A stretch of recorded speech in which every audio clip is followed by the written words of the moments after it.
Hello everyone, myself Shivani. Here we will discuss the derivation of Hamilton ordinary differential equation. First of all, we assume that the c-square function x bar dot is a critical point of the action functional. Thus it solves the Euler-Lagrange equation minus d by ds dql x bar dot s comma x bar s plus derivative of L with respect to x bar dot s comma x bar s equal to 0. This we take it as equation number 1. Now first we set p bar s as derivative of L with respect to q x bar dot s comma x bar s. Here s lies between 0 and t. Here p bar dot is called the generalized momentum corresponding to the position x bar dot and velocity x bar dot.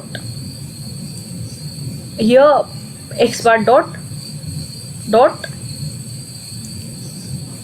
We now make the following important hypothesis. Suppose for all x comma p belongs to Rn, the equation p equal to derivative of L with respect to q. Here L is a function of q comma x. We mark this equation as 3a.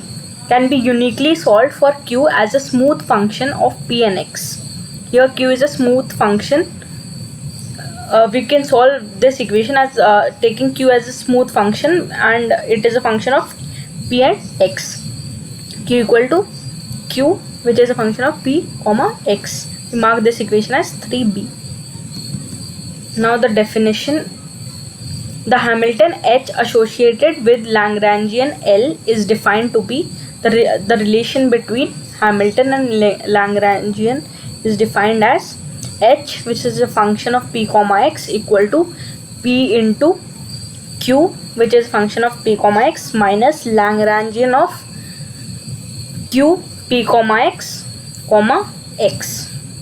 We take this equation as number 4. For p comma x belongs to Rn, the function q is defined implicitly by equation number 3. Now convert the Euler-Lagrange equation into Hamilton's equation. Now we have to convert the equation number 1 into the Hamilton equation. So we rewrite the Euler-Lagrange equation in terms of p bar and x bar. So for this purpose we state and prove a theorem. The theorem goes like this. The statement is the functions x bar dot and p bar dot satisfy Hamilton equations x bar dot s equal to derivative of h with respect to p bar s comma x bar s, and p bar dot s equal to minus dxh p bar s comma x bar s for s which belongs to the interval closed interval 0 comma t. Furthermore, we have to prove that the mapping from s to h Hamilton of p bar s comma x bar s is constant. So for proving this, first we note from equation number 2 and 3. We note that p bar s in equation number 2, p bar s equal to dql x bar dot s comma x bar s, and from equation number 3a, p equal to dql q comma x. From these two equations, q will be equal to x bar dot s, and here q is a function of, from equation number 3b, q is a function of p comma x. So from equation number 2 and 3, x bar dot s, we let x bar dot s as q, which is a function of p bar s comma x bar s. Let us here write q bar dot equal to, we are writing q bar dot in the form of components q1 dot, q2 dot, up to so on qn dot. From equation number 4, from the relationship between Hamilton and the Lagrangian L, we are differentiating this equation with respect to we will differentiate this equation with respect to P as well as with respect to S, because in the theorem we have to find derivative of H with respect to P and derivative of H with respect to X. So first of all we are differentiating H with respect to Xi. So curly H by curly Xi, which is a function of P comma X, this will be equal to, from equation number 4, differentiating this equation with respect to Xi. So in this equation here P will be taken as constant, and on this term the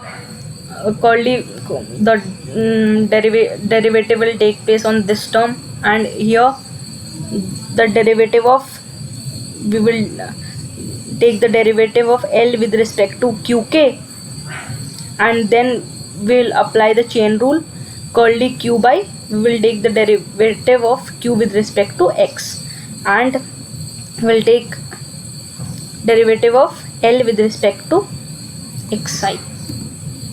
So here summation, this will be equal to summation k equal to 1 to n pk curly qk by curly xi p comma x minus curly k equal to 1 to summation k equal to 1 to n curly L by curly qk q comma x, and then using the chain rule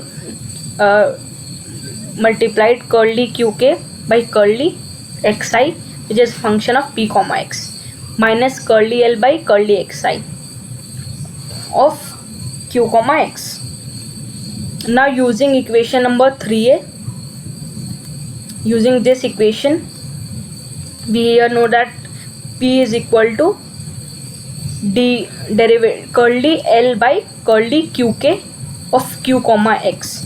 So putting the value of pk using equation number 3a, so we will get summation k equal to 1 to n curly L by curly qk q comma x curly qk by curly xi p comma x minus curly k equal to 1 to n curly L by curly qk q comma x curly qk by curly xi p comma x minus curly L by curly xi q comma x. So cancelling these two terms, as these two terms are same, we will get, this will be equal to minus curly L by curly xi q comma x, this term written as it is. So this we mark equation number 6. Now differentiating the equation number 4 with respect to xi. So here with respect to, we have differentiated with respect to xi, so differentiating equation number 4 with respect to, now with respect to pi. So curly h by curly pi p comma x, here firstly p will be taken derivative of with respect to curly pi, so this will be p, derivative of p will be equal to 1, so qi p comma x plus curly k equal to summation k equal to 1 to n pk curly qk by curly pi p comma x, and differentiating the second term we will get summation k equal to 1 to n. Firstly we will differentiate it with respect to qk, and then applying chain rule we will differentiate qk with respect to pi. So curly L by curly qk q comma x into curly qk by curly pi p comma x, this will be equal to qi p comma x plus curly plus summation k equal to 1 to n curly L by curly qk q comma x curly qk by curly pi p comma x minus summation k equal to 1 to n curly L by curly qk q comma x curly qk by curly pi p comma x. Here we have just put the value of pk as this, as we have done here. So cancelling the last two terms we get qi p comma x, this we write as equation number 7. Now we are just writing this equation number 7 in the form of vector. So curly h by curly pi, p bar s comma x bar s. Here we are writing p as p bar s and x as x bar s, and this will be equal to qp of p bar s comma x bar s, and this will be equal to x bar dot ps. This we are writing with equation number using this. Here we have let x bar dot s as q p bar s x bar s. Just we are using this here, writing this equation as equation number 8. And likewise, using equation number 6, curly h by curly xi p comma x, we will write this as p bar s comma x bar s. This will be equal to this p bar s comma x bar s. This will be equal to minus curly l by curly xi and q, which is a function of p bar s comma x bar s, and x as x bar s. Here this is equal to x bar dot s, we know from here. So minus curly l by curly xi x bar dot s comma x bar s. And using equation number 1, that was Euler-Lagrange equation, taking this term in the right hand side. So we will get this term will be equal to minus d by ds of curly l by curly qi x bar dot s comma x bar s, using equation number 1, and this is equal to minus p bar dot I s, using equation number 2. We have set p bar s as derivative of l with respect to q, that is curly l by curly q x bar dot s comma x bar s.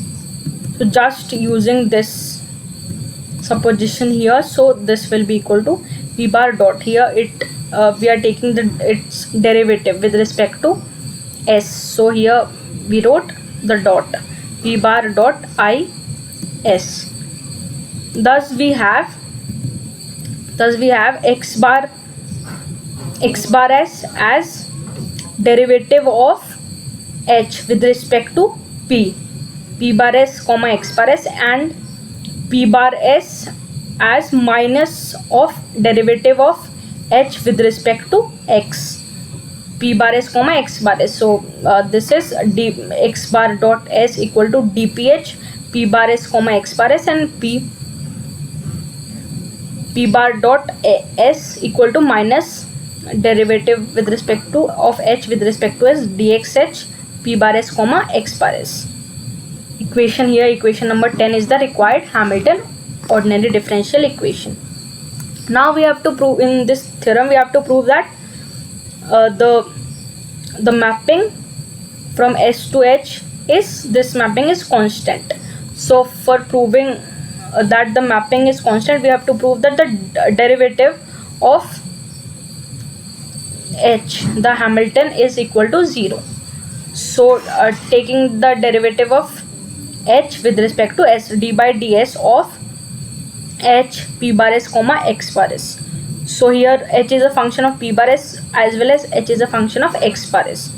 So summation I equal to 1 to n curly h by curly pi. Firstly we are differentiating h with respect to pi, and the derivative of pi will be p bar dot I and plus the second function curly h by curly xi x bar dot derivative of xi is x bar dot I, and this will be equal to, using equation number 10, this will be equal to summation I equal to 1 to n curly h by curly pi. Here p bar dot will be equal to curly h by curly xi, so minus curly h by curly xi. So writing this here and putting the value of x bar dot as from equation number 10, the x bar dot s is equal to dph, that is curly h by curly pi. So we will get summation I equal to 1 to n curly h by curly pi minus of curly h by curly xi plus curly h by curly xi into curly h by curly pi. So cancelling these terms, as these two terms are same, so this will be equal to 0. So here the derivative of h with respect to s, and here h is a function of p bar s comma x bar s, this is equal to 0.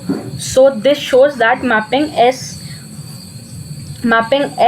to h comma h of p bar s comma x bar s is constant.